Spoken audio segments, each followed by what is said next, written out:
sur le mouvement national que le collectif enseignant ATS a décidé lors d'une assemblée générale dans un amphithéâtre il y a une trentaine de jours, je ne me rappelle plus. Et donc dans ce cadre-là, nous recevons M. Armand Vial, un écrivain, intellectuel, photographe, homme de théâtre, qui vit sous nos murs actuellement. Et nous profitons de sa présence justement pour le faire parler dans nos portes ouvertes. Alors Armand Vial a été fonctionnaire de l'État français et lorsqu'il a pris sa retraite, comme il est natif d'Algérie, il a décidé de revenir vivre en Algérie. Donc si vous voulez, si vous me donnez un peu le temps, il a été directeur de l'école des cadres territoriaux.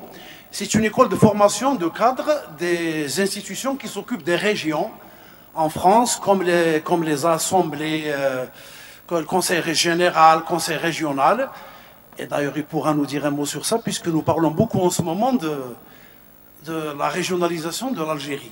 C'est-à-dire, c'est une question d'actualité, quoique nous l'avons invité pour qu'il nous parle d'autre chose. Alors, il va nous parler de Germaine Tillan et des centres sociaux qu'elle a créés en Algérie à partir de 1955-56. Il va faire une conférence en deux temps. La première partie, il va parler de Germaine Tillan. Puis nous allons projeter un petit film, des extraits d'un film documentaire qui dure peut-être une demi-heure ou plus. Mais Mahrez, à la console là-bas, il va nous montrer des extraits du film pour voir ce que c'est que le film. Après, si vous voulez qu'on le projette une autre fois avec débat, ça va être avec plaisir. Donc, Armand Vial a écrit... Donc, il est essentiellement photographe, n'est-ce pas? Et il fait des photos et qu'il accompagne de textes lorsqu'il les publie dans des livres. Alors, j'ai envie de citer quelques ouvrages qu'il a fait paraître. Il y a d'abord, j'ai écrit une vingtaine de livres, dont Qsartina. Qsartina, c'est un jeu de mots pour dire Constantine. Après, il pourra dire pourquoi il l'a appelé comme ça. Ce livre est assez récent, il est sorti en 2012. C'est un livre de photos et de textes sur Constantine. Il est sorti aux éditions Sedia. J'insiste parce que les vidéos et tout ça, et les éditeurs, ils aimeraient bien être cités lorsqu'on parle des livres qu'ils ont fait paraître. Alors, il a fait paraître Les yeux pour le dire. C'est des peintures de Safia Haddad. Safia Haddad est une femme peintre, c'est la fille de Melk Haddad. Donc, elle est peintre, elle vit à Paris. Lorsqu'il est revenu vivre à Constantine, il l'a connue, et ils ont fait un livre ensemble, il a photographié ses toiles, et il a écrit des textes. Tout ça est sorti dans un livre intitulé Les yeux pour le dire. Après, il a fait un livre sur les peintres de Constantine, et un autre livre, c'est une pièce de théâtre intitulée Comme parlent les images. Alors, les trois livres que j'ai cités, les premiers, c'est-à-dire il y a le premier qui est sorti chez Sedia, après Les yeux pour le dire, les peintres de Constantine, et oui, c'est tout. Ceux-là, ils sont sortis chez Baha'u'ddin, c'est une maison d'édition, je ne sais pas si elle existe encore. Sinon, alors, il y a une pièce de théâtre intitulée Qu'on parle les images, édition MIM. Après, en fait, nous l'avons invité plusieurs fois à Béjaïa. Sabrina Zouagui est ici, elle a présenté, elle a modéré le débat lorsqu'il est passé au café littéraire de Béjaïa au théâtre. Ah, tu étais là-bas? Oui, tu étais présente, effectivement. Et ce jour-là, il est venu nous parler de son livre « Mon chemin de terre », sorti chez Yassine Hennechi, Média Plus, Constantine, 2017. Et c'est grâce à ce livre que nous l'avons connu en fait et que nous l'avons invité à plusieurs cafés littéraires sur la wilaya de Béjaïa. Donc il est venu à Béjaïa, il est venu à Aoukhas, il est venu à Bourg-Mira, il est venu à Tamrijd. Et on attend de le programmer à Tichy Bakarou. On vient de voir des gens qui s'occupent de ça. Alors, j'ai envie de parler d'un autre livre, Miroir de sable et de temps, photographie sur les gorges du Rumel. Celui-là, c'est le dernier. Le dernier publié ici. Oui. Le dernier publié ici, en 2018, photos et textes. Donc c'est un livre de photos, j'ai bien dit que c'est un photographe, c'est un livre de photographie sur les gorges du Rumel, donc sur Constantine. Donc avant de venir en Algérie, il a publié des livres en France, mais qui parlent toujours d'Algérie. Il a insisté pour que je le dise. Non, non, c'est pas avant, c'est pendant que j'étais ici. Ah, d'accord. Donc, avant de... Avec les problèmes d'édition. Avec les problèmes d'édition d'ici, donc il faisait des livres sur l'Algérie, un habitant d'Algérie, mais qui sortait en France. La Céleste et le Container, c'est des nouvelles. Donc la Céleste et Constantine, le Container, tu vas nous dire ce que c'est. On connaît les containers de marchandises et de pierres qui viennent de Malaisie et tout. L'édit du Cutter, ça c'est de la poésie. Du théâtre, alors le théâtre c'est Carton de l'Abîme, c'est ça? Les cartons de l'Abîme. Les Cartons de l'Abîme, et un autre livre de théâtre, une pièce de théâtre donc, c'est Le Clown et les comédiens. Voilà, donc théâtre, roman, Mon chemin de terre est un roman, même s'il y a de forts relents d'autobiographie. Donc il est né à Constantine, il est revenu vivre en Algérie quand il a pris sa retraite. Il a vécu 7 ans à Constantine, puis là il est venu vivre à Bougie. Nous l'avons convaincu que Bougie c'est meilleur que Constantine.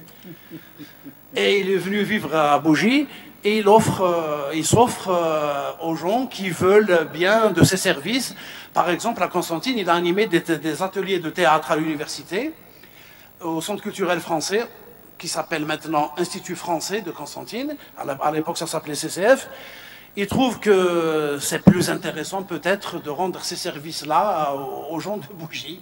Il trouve qu'il y a un peu plus d'ouverture auprès du public de Bougie, des gens qui veulent bien qu'il les aide. Donc voilà, les étudiants de l'université de Béjaïa, s'ils ont envie de se mettre en contact avec lui tout à l'heure pour éventuellement faire des choses comme ça, c'est avec plaisir. Je pense que j'ai un peu trop parlé.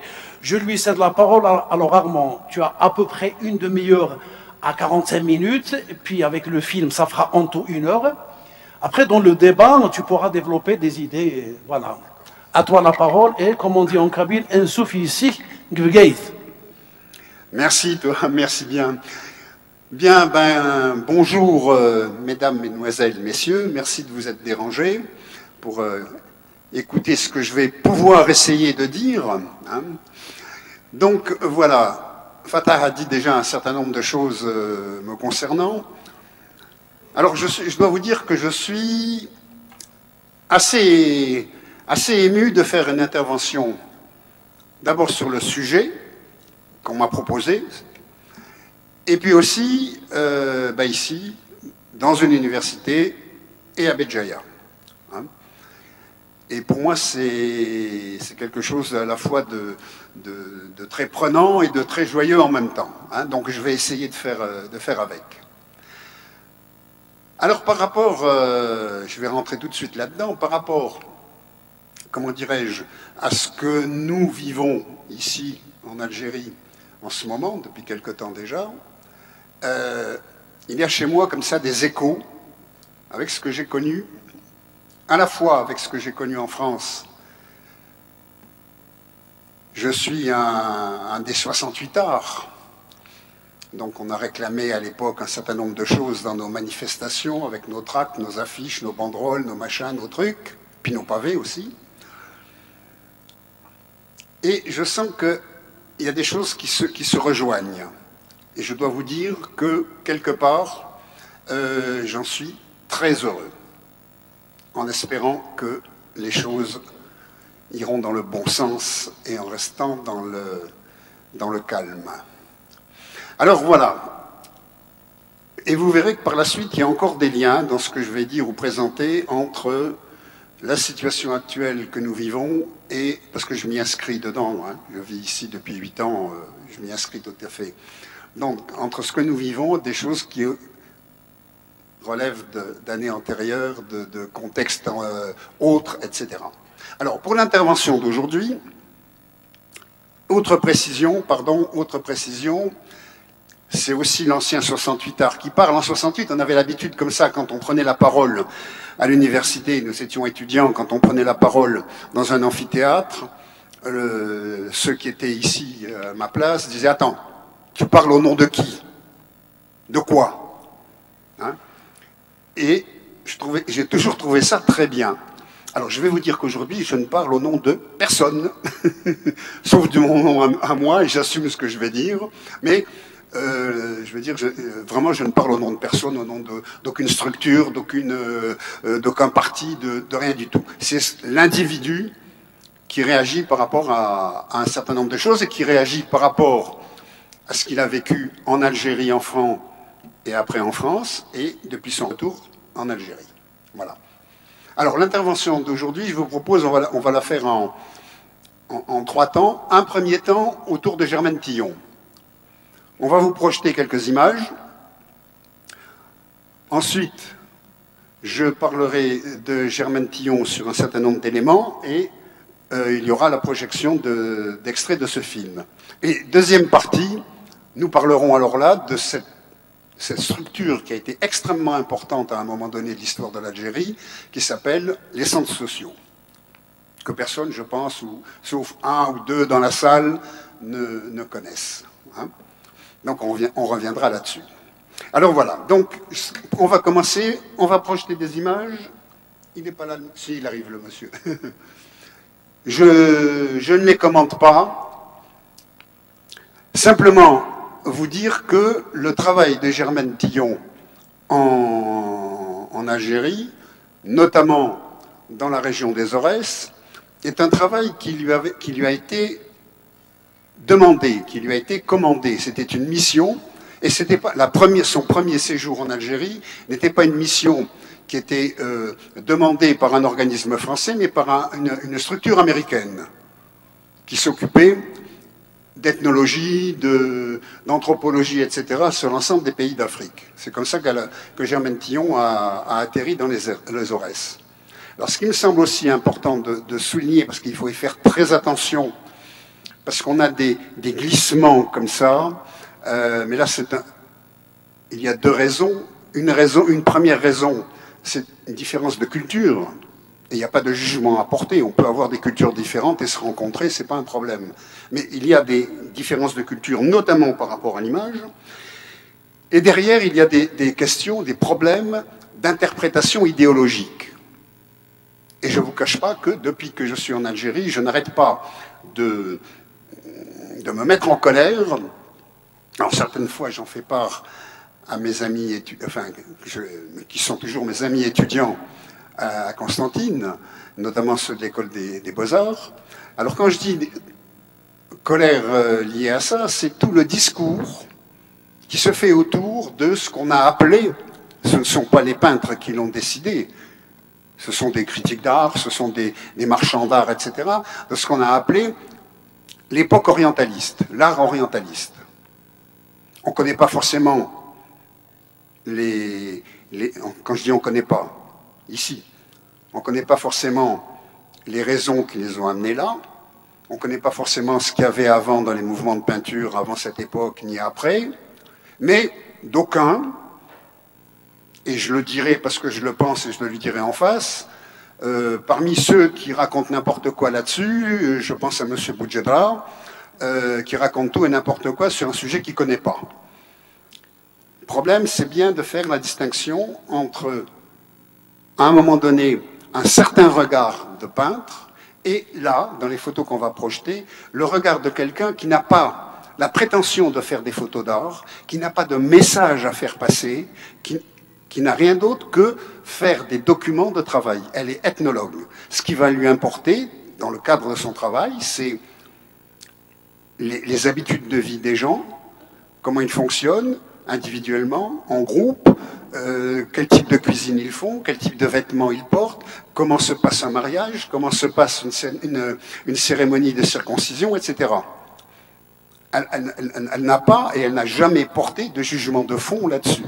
Sauf que, et on y reviendra après, elle a vécu avec ces gens-là de près.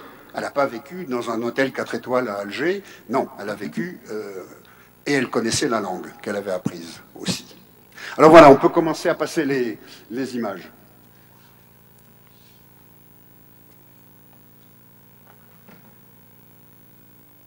Alors je ne vous les commente pas, hein. Elles sont toutes dans les Aurès, mais dans le film on reviendra dessus.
d'état civil, avec tous les problèmes que vous connaissez autour des transcriptions d'état civil de cette époque-là.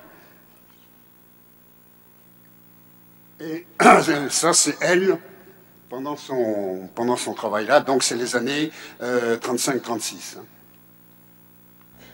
Voilà, on va arrêter là. Alors, Germaine Tillon, donc ethnologue, connue énormément en France et dans beaucoup d'autres pays aussi. Donc elle est née en 1907 et elle est décédée en 2008. Donc elle a vécu longtemps, cette brave dame. Hein. Et son père était magistrat. Donc elle a fait un certain nombre d'études. Elle passe son bac en 1925 et elle commence par étudier. Alors elle ne savait pas trop ce qu'elle voulait faire. Elle commence par étudier l'archéologie, puis l'histoire, la préhistoire, l'histoire des religions, l'égyptologie, parce que bon, il y a les pyramides et tout ça, c'est quelque chose qui marque, le folklore français, et particulièrement là-dedans le folklore celtique. Et j'ouvre une toute rapide parenthèse, c'est intéressant en Kabylie de parler des Celtes. On pourra y revenir si vous voulez. Et elle va finir surtout par s'attacher vraiment à l'ethnologie. Dès 1928, elle va faire une rencontre qui va être déterminante pour elle. Elle va rencontrer à Paris Marcel Mauss. Alors Marcel Mauss, lui, il est mort en 1950. Il est considéré comme le père de l'anthropologie française. Et notamment les écrits de Marcel Mauss ont pas mal influencé le travail de sociologue de Pierre Bourdieu, qu'on connaît ici parce qu'il a fait un certain nombre de travaux sur l'Algérie pendant la guerre d'Algérie et qu'il a enseigné après à Alger. Donc elle va d'abord rencontrer Marcel Mauss à l'école pratique des hautes études à Paris.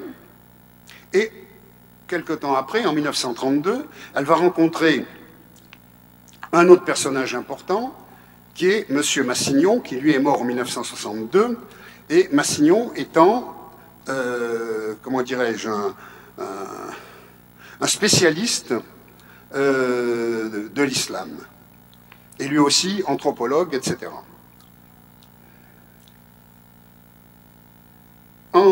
Toujours en 1932, elle va faire, et là on va voir comment à la fois ses études, ses intérêts et ce qu'elle vit vont commencer à se mêler pour faire d'elle ce qu'elle est devenue ensuite. Elle fait un séjour en Prusse orientale, 1932. Hein, et ça va être quelque chose de très fort pour elle, de très marquant pour elle. On est en 1932, elle est en Prusse orientale, et il y a les prémices de ce qui va devenir le nazisme. Et elle est confrontée à ces comportements, à ces idéologies, etc., qui commencent à se divulguer. En 1934, on en vient là, une mission lui est proposée par la Société internationale des langues africaines et des langues et cultures africaines, qui est une mission, qui est un organisme américain, et ce sont les Américains qui lui proposent cette mission dans les Aurès. En bonne professionnelle qu'elle est, et en personne extrêmement ouverte sur le monde et sur ce qui se passe, avant de venir dans les Aurès, elle va étudier la langue, parce qu'elle parlait la langue avec les habitants, et elle va s'intéresser à l'ethnie berbère des Chaouis. En 1935-1940, elle est en mission ici. 1935-1936, elle est accompagnée par une de ses collègues, et ensuite elle va rentrer en France et revenir ici, et poursuivre son travail. Et là, elle note plein de choses, mais que l'on vit et que l'on connaît toujours aujourd'hui, et qui dépassent la région dans laquelle elle était. Elle note déjà le pouvoir des hommes sur la totalité, mais surtout le pouvoir des hommes âgés par rapport aux jeunes, aux femmes, aux filles, etc., etc. l'esprit de vendetta qui existe, donc de vengeance, qui peut aller jusqu'au crime, jusqu'au meurtre, et elle le note, en précisant bien que dans son travail d'ethnologue, elle ne porte pas, quoi qu'elle en pense intimement, elle ne porte pas de jugement moral sur ce qu'elle constate. Hein. Il y a une distance entre l'ethnologue et ce qu'elle voit, et puis après l'individu, et on verra que l'individu a été fortement marqué par tout ça. Dès 1938, elle prend conscience des problèmes à venir de l'Algérie. Elle a vécu, non pas en ville,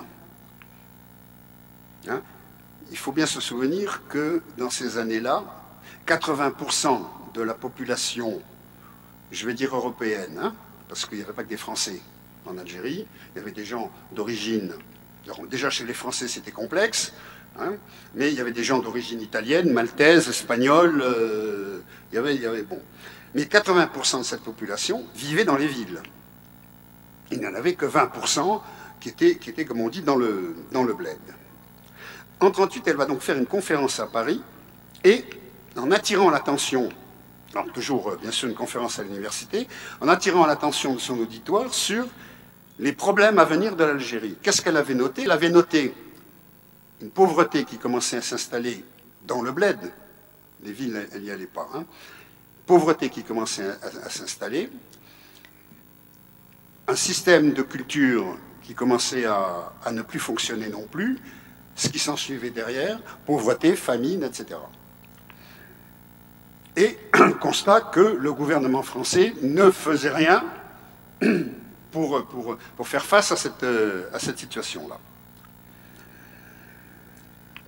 Elle va avoir une deuxième mission ici, en 1939, en 1940, mais là, commanditée par le CNRS, donc le Centre national de recherche scientifique en France. Et premier truc important, elle va faire la connaissance, une date importante, elle va faire la connaissance à Paris, au Musée de l'Homme, du dénommé Jacques Soustelle. Alors, Jacques Soustelle, ça vous dit certainement des choses. Il est un individu qui est né en 1912 et mort en 1990, lui aussi ethnologue, mais qui a fait plus de politique que d'ethnologie. Ceci dit, il était directeur du Musée de l'Homme en 1938. Le début de Jacques Soustelle, c'est un type de gauche, pacifiste, qui, pendant la Deuxième Guerre mondiale, s'engage dans les mouvements contre Pétain et contre le régime qui se sentait proche de l'Allemagne. Et en 1943, donc il est proche de Gaulle, et en 1943, le 27 novembre exactement, il est nommé dans les services spéciaux en Algérie. Il deviendra gouverneur général de l'Algérie de 1955 à 1956. Il est resté très peu comme gouverneur général. Et il va créer, alors souvenons-nous de cette date, 1956, il va créer les SAS. Alors tout de suite, une précision, parce qu'elle est de taille, elle est importante, parce que bien souvent il y a confusion entre centres sociaux et SAS. Les SAS, c'était quoi? C'était les services d'administration spéciale. Les SAS étaient un appendice de l'armée. Et quand on regarde l'histoire, ces structures-là, dans lesquelles il y avait quasiment... Alors, il y avait des militaires, obligatoirement, parce que c'était eux qui dirigeaient, mais associés, il y en avait dans toute l'Algérie. Alors, je ne vais pas dire associés à des musulmans, parce que là aussi, je me fous en colère. Je n'ai pas l'habitude comment dirais-je, de définir mon interlocuteur par sa religion, hein, quelle que soit l'époque et quel que soit le pays. Donc, il y avait des militaires français de métier et des appelés, et là aussi on pourra revenir sur les différences fondamentales entre les deux, et puis il y avait donc des Algériens et des Algériennes, parce qu'il y avait aussi des femmes, notamment des infirmières et des assistantes sociales, qui travaillaient dans ces structures. Mais ces structures, si certes elles avaient une mission d'aide sociale au sens large du terme, hein, parce qu'ils faisaient des soins, ils faisaient un peu des choses que les centres sociaux faisaient d'ailleurs, mais ces structures-là avaient aussi pour mission, et peut-être même la mission essentielle, qui était le renseignement militaire. et dans la région ici, pas très loin d'ici. J'ai appris donc il n'y a pas très longtemps avec Khaled que une de ces SAS avait servi de lieu de torture aussi. Donc voilà. Donc, pour en revenir à Soustelle, il va rentrer. Alors à partir de là, il va décrocher par rapport à De Gaulle, parce qu'il n'est pas du tout d'accord avec la politique que veut mener De Gaulle. Lui, il est pour que l'Algérie reste française. Et de ce type qui était à gauche pendant un moment de sa vie, etc., il va basculer dans l'OAS. Et à un moment donné, il va rentrer en France caché dans le coffre d'une voiture et il va être exilé pendant des années et des années jusqu'à son retour en France où il sera un petit peu amnistié.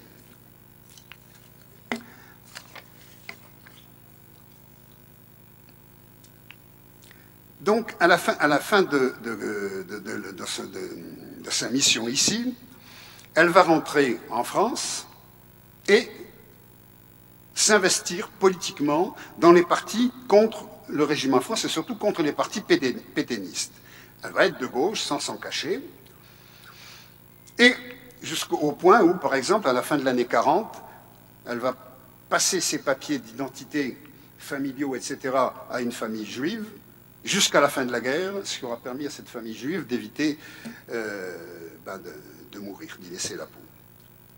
Sauf que, en août 42, le 13 août 42, alors là aussi, tenez-vous bien, elle est arrêtée par les troupes allemandes sur dénonciation d'un prêtre infiltré dans les services spéciaux allemands, un prêtre français. Le prêtre, heureusement, sera arrêté, condamné à mort et exécuté en 1949. Oui, je dis heureusement.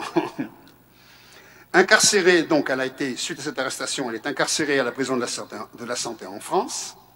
Et l'année suivante, sa mère aussi est arrêtée.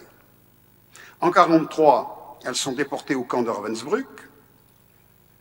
Et sa mère sera gazée en 1945. En avril 1945, elle est évacuée avec d'autres prisonnières et elle va en Suède. Quand elle revient en France, elle intègre le Centre national de recherche scientifique dans la section Histoire contemporaine et fait à ce moment-là des travaux, énormément de travaux, sur les crimes de guerre nazis. Hein, vous voyez qu'elle est loin de...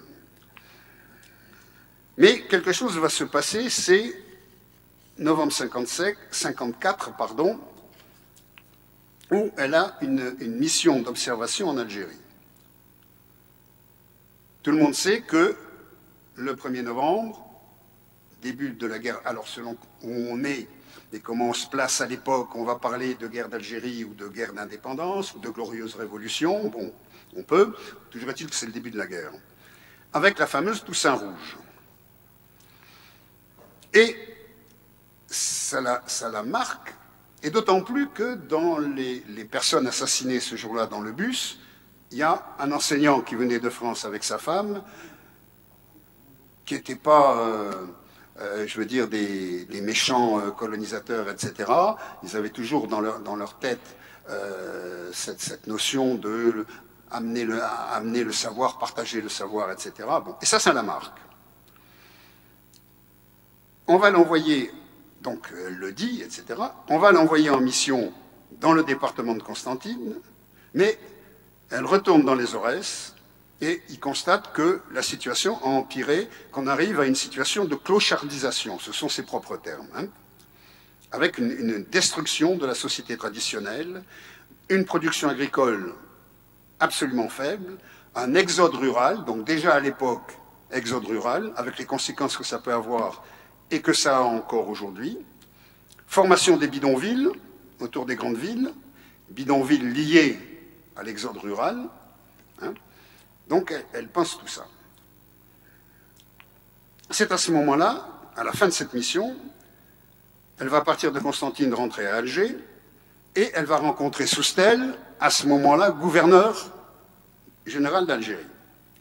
Et c'est là qu'elle va faire cette proposition de créer cette structure qui s'appellera les centres sociaux. Elle élabore un projet, et Soustelle dit oui. Alors après, on peut se poser la question, comment ce type, qui était d'un côté idéologiquement, intellectuellement, etc., qui est passé de l'autre, dit quand même oui à Germaine Tillon. Alors, est-ce que c'est une ruse politique? Est-ce qu'il pensait que, bon, cause toujours ma grande, ton truc, ça ne marchera pas? Est-ce que c'était aussi considéré que ces structures pouvaient être un moyen au service du gouvernement français? Bon, toujours est-il qu'on ne sait pas. Il y a cette sorte de contradiction-là, mais il donne son accord, c'était la chose la plus importante. Et, dernière chose la concernant, parce qu'après on y reviendra sur les centres sociaux, le 4 juillet 1957, elle a une rencontre avec Yassef Saadi, qui est responsable de la zone autonome d'Alger, et lequel est accompagné d'Ali Lapointe et de Zohra Drif et de Fatima Bouhired. Elle les rencontre et ils échangent. Et c'est grâce à elle que Yassef Saadi et Zohra Drif échapperont à la mort, parce qu'elle est intervenue personnellement auprès du gouvernement français. Bon, ça on le dit pas trop, mais voilà. Alors, les photos que vous avez vues tout à l'heure, on va y revenir là dans le film, donc sont les photos qu'elle a faites en 35-36. Ça a été publié en France sous le titre L'Algérie aurésienne, aux éditions de La Martinière en 2001, et ça s'est fait avec, bon, l'historienne qu'on va voir dans le film, Nancy Wood. Et effectivement, bon, Germaine Tillon était très âgée déjà, ses négatifs étaient dans des boîtes. S'il n'y avait pas eu cette rencontre avec Nancy Wood pour sortir un peu ces documents, ces archives et les remettre à jour, ça aurait pu, comme ça arrive assez souvent, purement et bêtement disparaître et on n'en aurait eu plus jamais aucune trace. Donc, si on garde une image générale de Germaine Tillon, une ethnologue, idéologiquement ancrée à gauche, qui a payé cher ses idées et ses convictions, qu'on envoie en mission en Algérie, qui va dans le bled, qui vit dans le bled comme tous les gens qui y sont, qui fait ses études, et qui à un moment donné va prendre conscience que ben, la liberté, et sa conscience, elle va aller au-delà de positions idéologiques. On va tomber dans un humanisme large. C'est-à-dire que, quelle que soit la population, on ne peut pas admettre qu'elle vive dans des conditions telles. Et une de ses phrases, ça a été « Il n'y a pas de dignité humaine, quelle que soit la couleur de notre peau, de tout ce qu'on veut, il n'y a pas de dignité humaine sans liberté et sans instruction. » Ça, il faut bien qu'on s'en souvienne. Instruction, culture, qui sont liées. Alors, on va passer le Merci Armand. Il me semble que tu as dit Fatima Bouhired. C'est Jamila Bouhired. Ah, je me suis peut-être trompé. Ouais, je vous présente mes excuses. Ouais. Oui, absolument. Ok.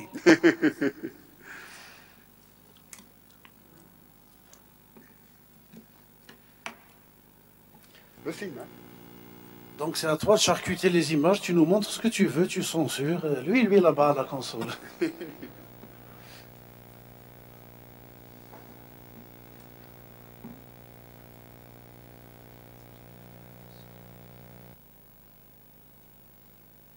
Alors, pendant qu'on prépare, ce que je ne vous ai pas dit aussi, c'est que donc Germaine Tillon a été quand même en France extrêmement reconnue et honorée du fait de ses travaux.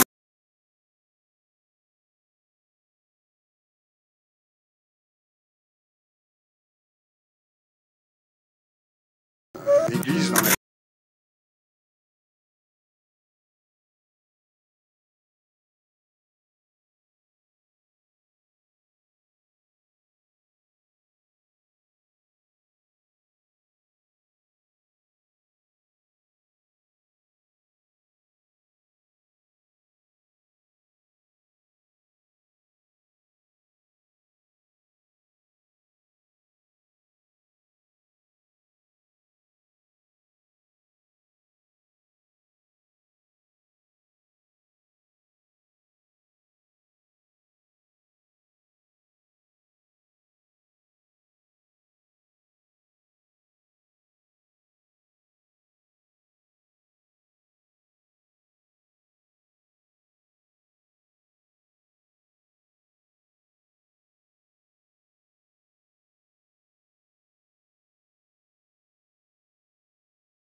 Cherchez le 3. Regardez si vous trouvez... Ah, le 3, le voilà. Alors, 3. Germaine Tillon est connue pour ses travaux d'ethnologie portant sur les sociétés du bassin méditerranéen. Mais elle fut aussi résistante dès 1940 et survivante du camp de Ravensbrück où elle avait été déportée. Intellectuelle engagée durant la guerre d'Algérie, elle demeure une militante infatigable des droits de l'homme. Ah, voilà des grottes, voyez-vous? Des grottes dans le rocher. Vous voyez-vous? Des grottes dans le rocher.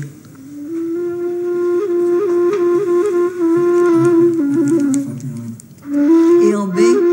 Avec ces images, ressurgit une époque qui fut fondatrice pour Germaine Tillon, celle de ses premières missions dans les Aurès, envoyée par son maître Marcel Mauss, le fondateur de l'ethnologie moderne.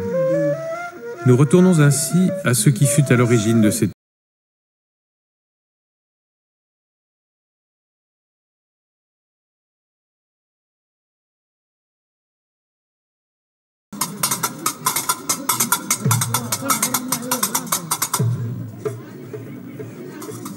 du père à sa fille. Celle-là, on la touche Celle-là pas.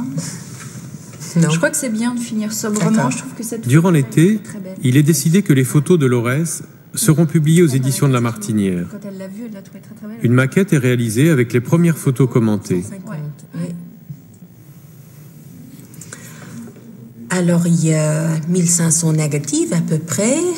J'ai fait tirer 400 photos à peu près. Et enfin, on va choisir 150 pour le livre.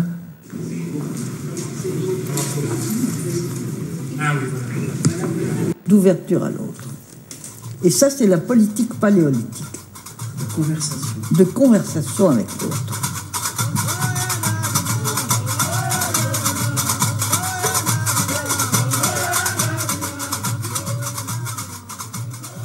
Il y a 65 ans, j'ai photographié cette petite fille et j'ai choisi cette photo pour changer l'image qui se trouve sur un de mes livres qui s'appelle Le harem et les cousins. Parce que ce livre, Le harem et les cousins, est consacré au destin de la femme dans la Méditerranée. Et cette petite fille, qui a l'air si intelligente et qui visiblement a l'air de poser une question. Elle pose une question au destin. Quel va être mon destin? Eh bien, si cette petite fille est une paysanne, elle va avoir un fils. Et si elle a un fils, ce fils sera, en tout cas, la propriété de sa mère. C'est pourquoi, si cette paysanne, cette petite fille est devenue une paysanne, je dirais que la paysanne n'est pas tout à fait malheureuse, parce qu'elle a une domination écrasante sur son fils. Mais si cette petite fille va en ville, à ce moment-là, la pauvre petite fille, elle a raison de se poser des questions. Parce qu'on peut l'acheter dans la rue, tout simplement, avec 3 ou 4 enfants, et le père foutre le camp, on ne sait pas où, et ne jamais revenir. C'est ce qui se fait à l'heure actuelle à Alger. Oui. Alors, si nous mettons une légende sous ce photo, Si nous mettons ça sera... la légende, ça, que va-t-on faire de moi? Voilà la légende.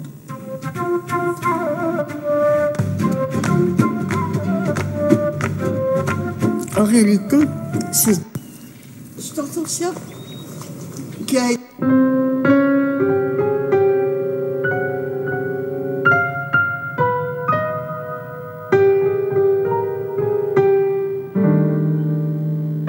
Chercher à comprendre, dialoguer envers et contre tout. Germaine Tillon reste fidèle à elle-même. En juillet 1957, en pleine bataille d'Alger, des chefs du FLN clandestin, Yassef Saadi et Ali Lapointe, organisent une rencontre avec elle. En réalité, je ne m'attendais pas du tout à me trouver en face des chefs terroristes d'Alger. En fait, j'entre dans une maison musulmane avec l'idée que je vais me trouver en face d'étudiants, peut-être même des étudiants blessés, qui vont me remettre des dossiers. Et quand je vois des hommes qui ont des mitraillettes, chacun une mitraillette à la main et 12 ou 3 revolvers à la ceinture, j'avoue que j'ai quand même été un peu étonné pendant quelques minutes. Alors là-dessus, grand silence. Et je me dis, il faut absolument qu'on parle. Alors j'ai commencé à parler. C'est vous qui avez commencé. J'ai commencé à parler. Et je leur ai parlé de leur situation. Je leur ai parlé de l'avenir de l'Algérie. Je leur ai parlé de la pauvreté de l'Afrique. Je leur ai parlé de l'instruction et de l'évolution des femmes. Et la conversation a dévié sur la résistance. Et ça les passionnait. En réalité, ils étaient passionnés par la résistance française. Et c'est à ce moment-là que Yassef a jeté sa mitraillette sur le divan où était assis Ali Lapointe, et il m'a dit, vous voyez que nous sommes ni des brigands ni des assassins. Et alors là, moi j'ai eu un espèce de, comment dirais-je, d'intimité avec moi-même. Et dans cette intimité avec moi-même, j'ai dit pour moi, pas pour eux, et j'ai dit très tristement, très gravement, vous êtes des assassins. Et à ce moment-là, Yassef a eu les larmes aux yeux, et il m'a dit, oui, Madame Tillion, nous sommes des assassins. Et il ajoute, quand il y a une exécution capitale, l'opinion algérienne exige que je mette une bombe.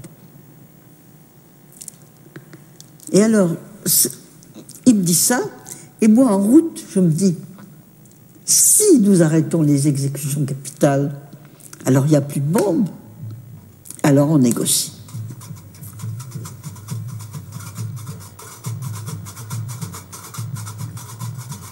La seule chose à faire, c'est la paix, c'est-à-dire la conversation.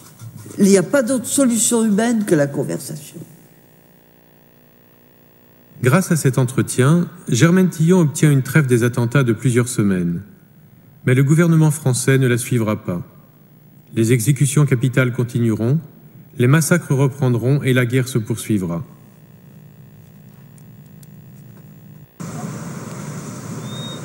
Oui. Et il suffit de mettre.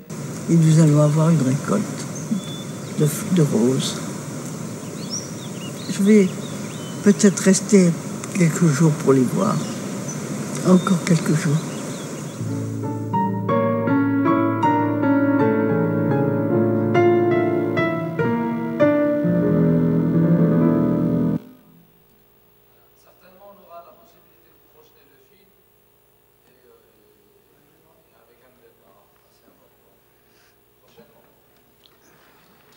Merci Mahrez.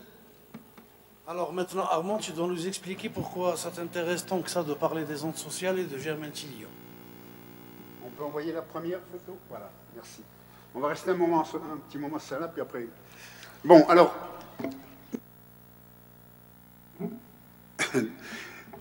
au gouvernement français de créer ces structures-là, les centres sociaux. Alors aujourd'hui, si tout à l'heure je vous ai dit que j'étais heureux et ému, pour cette deuxième partie, je le suis encore un peu plus, parce que l'histoire des centres sociaux, elle m'est personnelle. Bon, on vous l'a dit, je suis né en Algérie, je suis né à Constantine. Premier élément extrêmement important, ma mère était née à Constantine et mes grands-parents maternels étaient nés à Constantine. Ce n'étaient pas des gros colons. Mon grand-père était comptable chez Caterpillar, les machines agricoles. Et ma grand-mère était, comme toutes les autres, femme au foyer et analphabète. Bon. Pourquoi leur famille des deux avait atterri en Algérie? Et là aussi, de temps en temps, il faut remettre les choses en place. S'ils étaient partis de France, alors, du côté de mon grand-père, les origines, c'était la Corse, et du côté de ma grand-mère, c'était le Massif central. Donc deux régions qui n'étaient pas connues pour leur niveau de vie élevé, leurs conditions de vie très, très joyeuses. Donc ils étaient partis parce qu'on leur avait dit, peut-être que là-bas vous trouverez du travail. Donc ils sont partis, et ils se sont installés, voilà. Bon, le truc est différent pour mon père. Alors là, on voit qu'on est tous issus d'une culture méditerranéenne, qui a plein de différences, mais qui a aussi plein de points communs, et pas toujours les plus drôles. Il se trouve que mon père donc mon père natif de Marseille, et ayant vécu jusqu'à ce qu'il vienne en Algérie, dans la région entre Aix-en-Provence et Marseille, mon père était orphelin de père et de mère. Ce sont donc ses grands-parents qui l'ont élevé. Et déjà, alors, ils n'étaient pas eux non plus très riches, puisque mon arrière-grand-père paternel donc était artiste peintre et photographe, et c'est à cause de lui ou grâce à lui que je fais de la photo, et mon arrière-grand-mère était femme au foyer aussi. Et comme tous les gens, chez tous les gens de familles moyennes, les étudiants, l'été, allaient travailler dans une usine, dans un restaurant, un machin, un truc, etc. Et une année, mon père, donc, qui finissait ses études d'ingénieur en chimie, va travailler dans une fonderie à côté de Marseille, et à la fin de ces 2 mois de travail comme manœuvre, sa grand-mère lui dit, dis donc Raymond, t'as rencontré le directeur? Et il lui dit, mais attends, le directeur, je ne vais pas le rencontrer, moi j'étais avec les manœuvres, on était en bas, le directeur, il est là-haut dans les bureaux. Non, je ne connais pas. Ah, c'est dommage, parce que tu sais, moi je le connais bien, puis il faut que je te dise, il a une fille à marier, tu te marierais avec, tu pourrais devenir peut-être le directeur de l'entreprise, on ne sait jamais. Mon père, bien entendu, n'avait pas vu le directeur, encore moins sa fille, ne connaissait rien à tout ça, sauf que ça l'a foutu dans une telle colère, et c'est lui qui me l'a raconté, qu'il est parti à l'administration de l'éducation nationale en disant, voilà, avec les diplômes que j'ai et les études que je fais, est-ce que je peux être instituteur? Et le gars regarde, il dit, oui, vous pouvez être instituteur. Bon, mais il faudra que vous suiviez une petite formation de quelques mois à l'école normale, mais il n'y a pas de problème. Bon, et vous voulez aller où? Et mon père lui dit, je veux aller loin de Marseille. Alors le gars lui dit, ben écoutez, on a à Lyon. Il dit, non, non, Lyon, c'est pas assez loin. Ah bon, ben on a quelque chose de libre à Lille. Non, non, Lille, c'est pas assez loin. Alors le gars le regarde, il dit, attendez, vous connaissez l'Algérie? Mon père dit, ben non, oui, sur une carte de géographie, tout ça, oui, mais autrement, non. Alors attendez. Donc il ouvre son bulletin, son registre, et dessus, il lui dit, là, on a un poste qui est libre tout de suite, là, ça s'appelle Kenchela. Et mon père dit, banco, je prends. Donc mon père s'est retrouvé, ex-Marseille, Kenchela, direct. Et pour la petite histoire, c'est là qu'il a rencontré ma mère, où ma mère venait d'être nommée aussi institutrice dans le même lieu, dans la même école. Donc ils ont fait une carrière d'enseignant, mais ce qui s'appelait à l'époque l'enseignement indigène, donc toujours dans le bled. Moi, en Algérie, j'ai vécu 6 mois à Alger, le reste du temps, je l'ai vécu à la campagne. Si je reviens à mon chemin de terre, c'est qu'il y a un lien. Un de nos lieux de passage, ça a été Timengash. Timengash, c'est à côté de Genzet, hein, Steve Genzet, là-haut. Et j'étais, comme on disait à l'époque, le seul petit français à l'école. Et ça a posé de problème ni à mes copains, mes copines, ni à moi. On a fait les mêmes bêtises, on avait les mêmes jeux, il n'y avait pas de problème. Bon. Et c'est dans ce contexte-là, et il faut que je l'explique, je m'étends un peu là-dessus, mais parce que les choses sont liées. Certes, ma mère parlait, écrivait et lisait l'arabe dialectal et l'arabe classique. Quand elle est rentrée en France, elle a donné des cours d'arabe à des Algériens à Chalon-sur-Saône qui, eux, ne maîtrisaient pas la langue. Mon père, lui, c'était pas le même cas. Il débarquait d'Aix-en-Provence. Bon.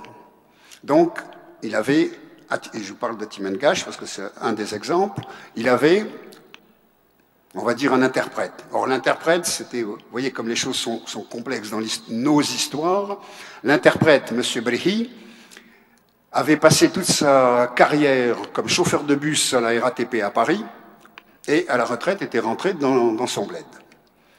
Et en dehors des heures de classe, mon père donnait des cours, gratuitement bien entendu, des cours d'enseignement agricole pour les gens du village, et notamment, il y avait deux aspects, la taille des arbres fruitiers et l'entretien des ruches. Et M. Brehi lui servait d'interprète. Pendant ce temps-là, ma mère faisait du secrétariat, remplissait des papiers pour les gens qui savaient ni lire ni écrire, encore plus en français, c'était assez complexe comme ça.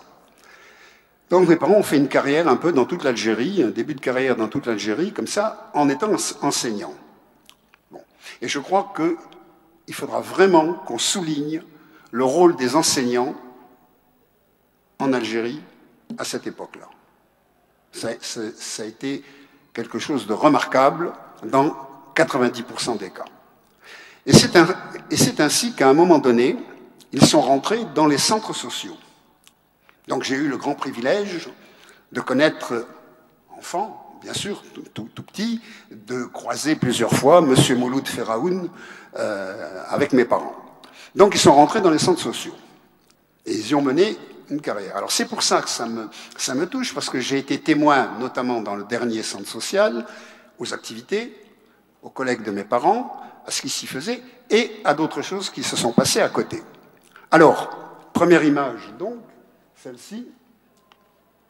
C'est donc, comme centre social, ils ont fait, après on viendra un peu plus longuement sur les centres sociaux, ils ont fait, le premier où ils ont été nommés, c'était Ruina. Ruina, c'est à côté de Chlef, l'ancienne Orléansville, à côté de Chlef.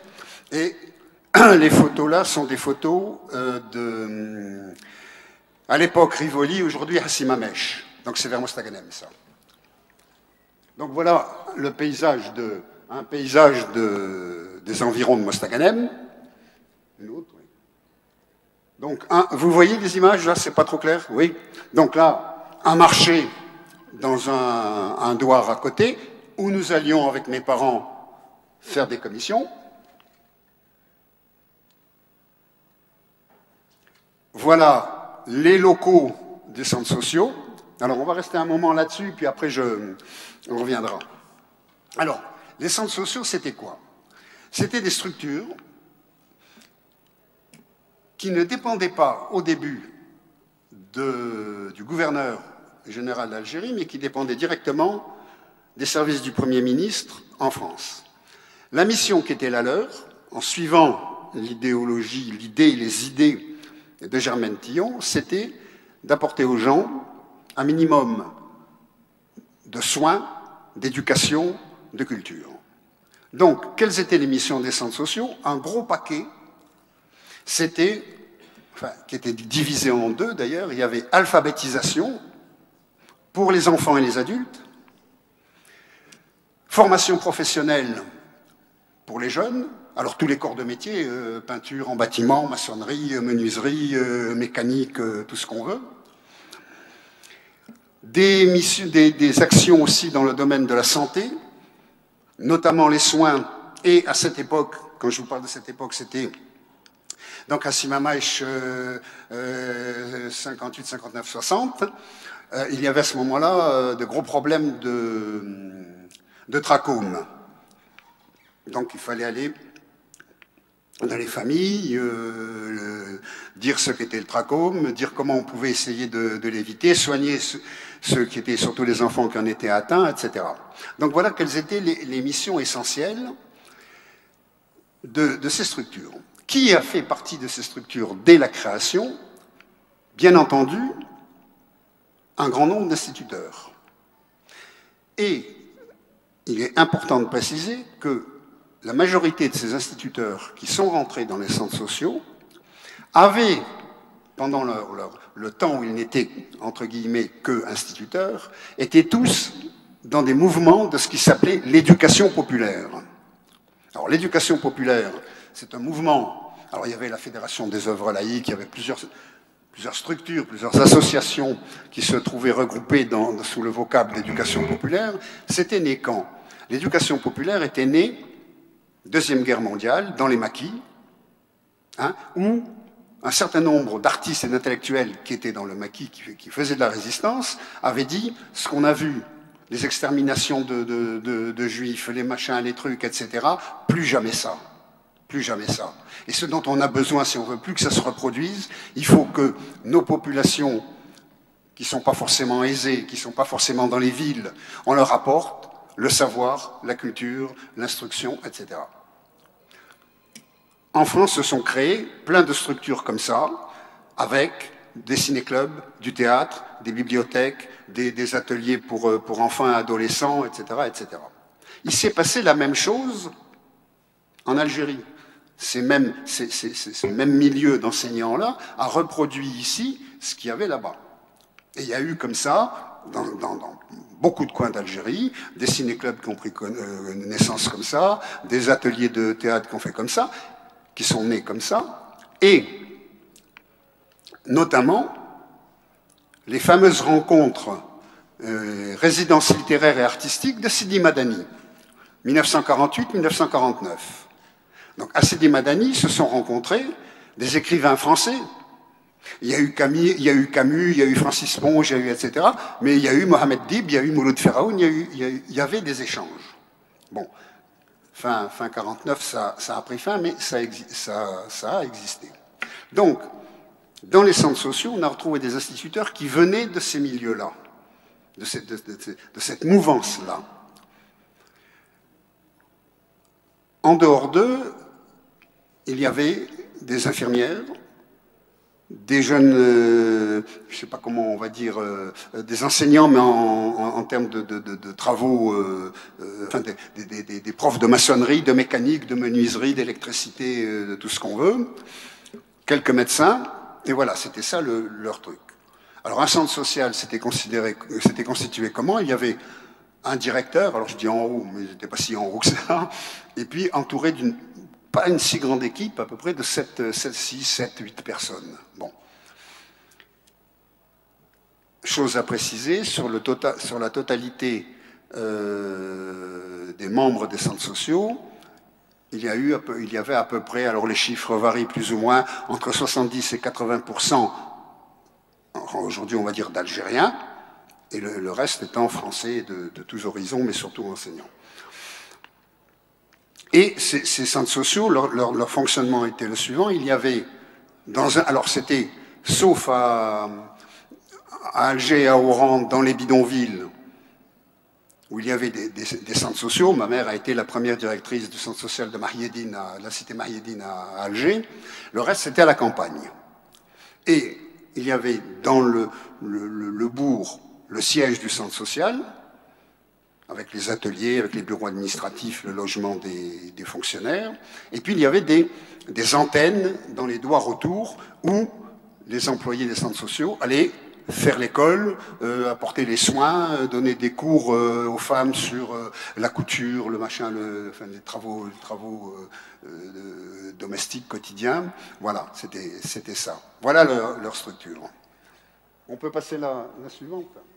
Donc, ah non, excusez-moi, on revient, je n'ai pas fait attention. Donc, voilà le centre social à Simamèche. Donc, vous voyez les bâtiments là qui sont des chalets. Alors, à l'époque, on appelait ça, c'était les chalets Cunen. Donc, sur la gauche de l'image, nos appartements étaient là. Et en face, là-bas, une partie de bureaux et d'appartements. Suivant.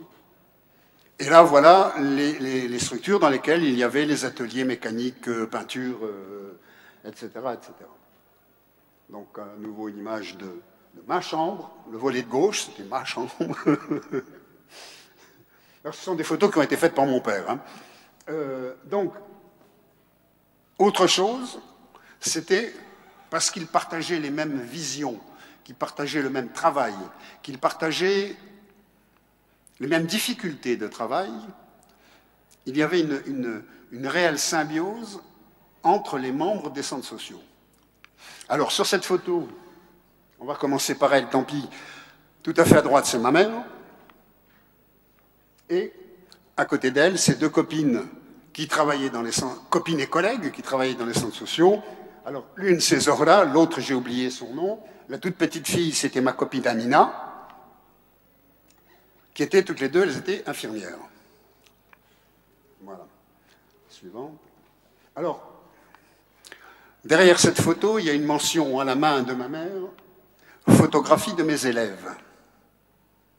Donc voilà, ça c'était, comme je vous disais, une structure dans le bourg et autour des lieux où ils pouvaient. Donc voilà. Alors, quand je vous disais les soins, voilà par exemple, une autre infirmière des centres sociaux. Alors vous voyez, en termes d'équipement, c'était pas... Hein. Alors, mélange des deux, un espèce de gourbi pas possible dans un lieu à moitié en ruine. Non, non, restez. L'infirmière qui est en train de soigner des gamins, et là, il y a eu un renversement des rôles. Ma mère, qui est instite, devient la secrétaire de l'infirmière pour prendre les noms, les soins, ce qu'il faudra faire, les médicaments qu'il faudra apporter, etc. Et vous voyez, alors je ne sais pas si vous le voyez, mais en haut, écrit sur le mur, il y a écrit « l'école », parce que c'était aussi une salle de classe. Oui, suivant. Alors ça, c'était dans le chef-lieu du centre social, la salle de classe, un peu plus, mais là, c'était des cours de rattrapage, c'est pour ça qu'ils ne sont pas nombreux. L'instituteur, c'était M. Quadic. Suivant. Alors voilà, dans une salle de classe dans le bled, ma mère faisant classe aux enfants. Bon, toujours un peu le même système, les soins à l'école, etc. Alors là, aussi, c'est une illustration. Alors ça, c'est une pièce extrêmement rare, parce qu'il ne doit pas en rester des tonnes. Les centres sociaux publiaient un journal du service des centres sociaux éducatifs. Alors, il y a éducatif parce que dans l'histoire des centres sociaux, les 3 dernières années, on y a rajouté le terme éducatif parce qu'il y avait à ce moment-là une lutte entre les fonctionnaires des centres sociaux et le ministère de l'Éducation nationale. Parce que les méthodes n'étaient pas les mêmes, parce que où ça allait ça, puis c'était quoi. Il y a eu des problèmes. Et comme toujours, les grandes structures prennent le pas sur le reste. Le ministère de l'Éducation nationale a décidé qu'on rajouterait éducatif pour qu'il puisse avoir un petit contrôle sur les contenus d'enseignement. Alors autrement, voilà, il y avait un journal, suivante, on va voir plus de détails. Alors voilà, par exemple, les ruches et le miel.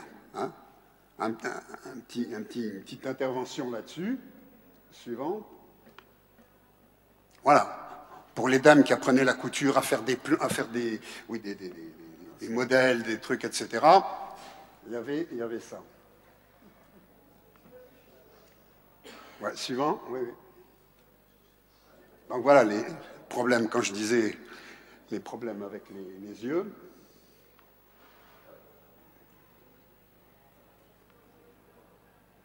Et puis plein de conseils comme ça, arrangez mieux votre maison, apprenez de bons métiers, aidez-vous les uns les autres.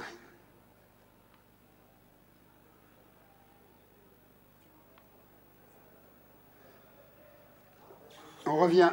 Oui, non, l'autre avant. Bon, les centres sociaux ont fonctionné comme ça jusqu'à l'indépendance.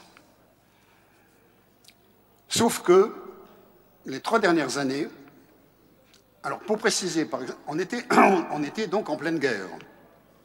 Pour préciser, vous avez vu des photos de ma mère et de sa collègue et amie, ou amie et collègue, Zohra, l'infirmière. Quand elle partait dans les doigts où vous avez vu les salles de classe, ma mère prenait 2 chevaux, camionnette, qui était la voiture de service du centre social, elles partaient toutes les 2. À 20-30 km de Hassimamesh, j'allais dire encore Rivoli, tu vois. Donc, mais il ne leur est jamais rien arrivé. C'est-à-dire, alors pourquoi il n'aurait jamais rien arrivé? Bien sûr qu'il y avait la LN, bien sûr qu'il y avait tout ça, mais les populations locales, sachant qui c'était, ce que faisaient ces gens-là, les protégeaient. Et quand il y avait, des fois ma mère le racontait en rentrant, en disant « Ouf, on a encore croisé une patrouille », mais les gens du village, voyant arriver là 2 chevaux, sachant qu'il y avait dedans, faisaient signaler passe. Il n'aurait jamais rien arrivé. Mais dans le même temps, dans ces dernières années-là, il a commencé à avoir des 2 côtés des violences terribles. Du côté des parachutistes, parce qu'il faut préciser aussi, ce n'était pas les appelés du contingent qui ont fait ça, ce sont les parachutistes qui ont fait ça. Du côté des parachutistes et du gouvernement français, les parachutistes étant couverts par le gouvernement, il y a eu un grand nombre d'arrestations de fonctionnaires des centres sociaux. Parce que pour les extrémistes et l'OAS après, les centres sociaux ne pouvaient être que des cellules du FLN, puisqu'ils allaient soigner les gens, faire court, tout ça, ça c'était bon.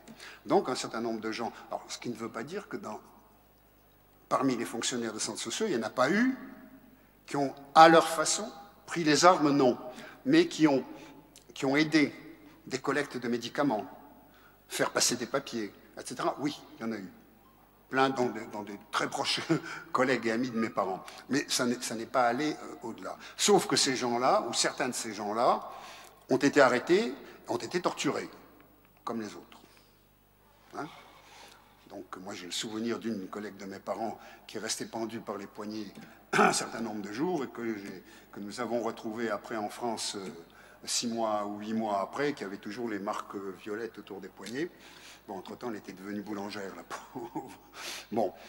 Donc, il y avait de ce côté, du côté des extrémistes, ce truc, les centres sociaux, ça ne peut être qu'un sous-produit du FLN, il faut démonter ce truc-là. Mais de l'autre côté, du côté du FLN et de la LN, il y avait le truc opposé.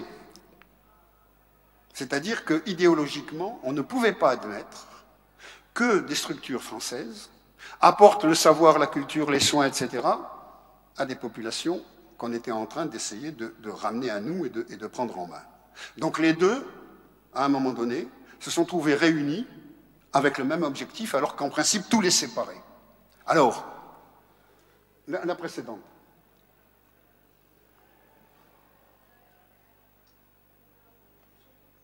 Non, l'autre avant, celle d'avant. Voilà, non. Après, voilà. Cette photo est une photo de mon père, c'est un document quasiment d'époque et d'histoire. Toujours dans la région d'Assimamèche, ce qui reste là servait donc de salle de classe, de dispensaire et tout ce qu'on veut. Et une nuit, en allant faire cours, une nuit, un matin en allant faire cours là-bas, alors Monsieur Noir, qui est le monsieur sur la photo, qui était enseignant et l'adjoint de mon père, trouve ça. Donc dans la nuit, ou une nuit avant, le bâtiment avait été incendié par l'OAS et l'Algérie restera française. Donc tous les deux complètement affolés, appellent Alger et la dame qui est à côté, Mademoiselle Deblé, à l'époque Mademoiselle Deblé, inspectrice des centres sociaux, est descendue constater les trucs. Et cette photo, moi, je l'aime beaucoup parce qu'il y a monsieur Noir, qui est le mari, vous avez sur une photo Zohra, l'infirmière, c'est son mari, et tous les deux sont consternés que des gens aient pu porter atteinte à des lieux d'éducation, à des lieux d'école, en se disant mais c'est pas possible. J'aime beaucoup cette photo de mon père parce qu'elle dit plein de choses. Suivante.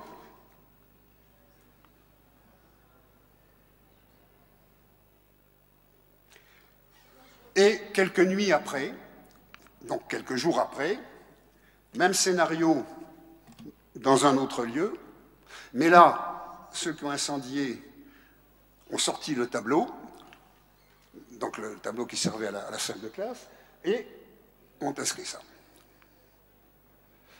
Donc là, c'était le travail de la LN.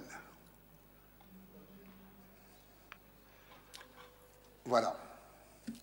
Alors, avant d'aller pour terminer là-dessus, les centres sociaux, et ça c'est ma grande colère, tous les jours, depuis que je suis revenu, et surtout depuis que je suis revenu, il fonctionnait bien. Il y en avait plus de, je sais plus, il y en avait il y en a quasiment une centaine, il y en avait plus de ça en Algérie. Je